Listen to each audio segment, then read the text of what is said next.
जळगाव जामोद तालुक्यातील पिंपळगाव काळे sub station अंतर्गत येणाऱ्या पळशी सुपो शेत शिवारातील कृषी विद्युत पुरवठा मागील काही महिन्यांपासून अखंडित असून दिवसाला 3 तासच दिला जात असल्याने शेतकऱ्यांचे शेतातील उभे गहू, कांदा, मका इतर पिके सुकण्याच्या मार्गावर आहेत।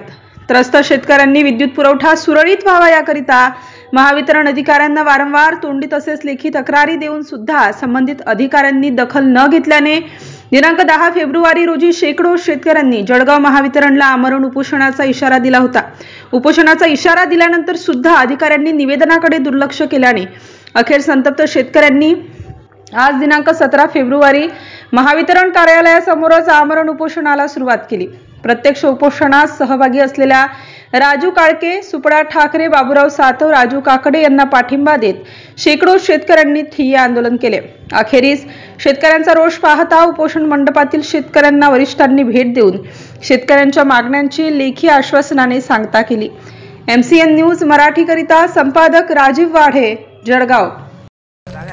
आम्ही पळशी सुपोचे शेतकरी आज दिनांक 17 सोमवारपासून महावितरणच्या समोर आमरण उपोषणासाठी बसलेला। आम्हाला आठवड्यातून महावितरणच्या नियमाप्रमाणे 56 तास लाईन मिळायला हवी होती, परंतु ते लाईन आज 30 तासावर झाली। 30 तासच आम्हाला लाईन देतात आणि त्यामध्ये ते चालू बंद ट्रिप होणे, त्यामुळे आज शेतकऱ्यांचे पिके हे वाढलेली आहेत। त्यामुळे आम्ही नाईलाजाने आज उपोषणाचा इथे शेतकऱ्यांनी निर्णय घेतलेला आहे। आम्हाला रेग्युलर सकाळी 8 तास व रात्री 8 तास लाईन मिळण्यासाठी आम्ही उपोषणाचा मार्ग अवलंबलेला आहे।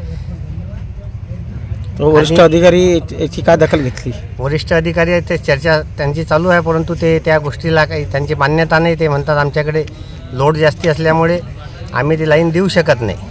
आणि तसेच जे पिंपळगाव सबस्टेशनवर जो लोड येते तिथे जे कोणते ट्रान्सफॉर्मर पाहिजे तेही बसवण्याची, नवीन बसवण्याची आमची मागणी आहे। त्यामुळे वरिष्ठ अधिकारी, लोकप्रतिनिधी यांनी याची दखल घेऊन लवकरात लवकर आमची मागणी मान्य करावी, अन्यथा आम्ही आमचं आंदोलन याहीपेक्षा तीव्र करू आणि उद्यापासून आमच्या महिलाही इथे उपोषणाला बसणार आहेत। म्हणून सरकारला, लोकप्रतिनिधीला आमचे हात जोडून विनंती आहे की आम्हाला नियमित 8 तास लाईन देण्यात यावी, ही आमच्या शेतकऱ्यावर कृपा करावी।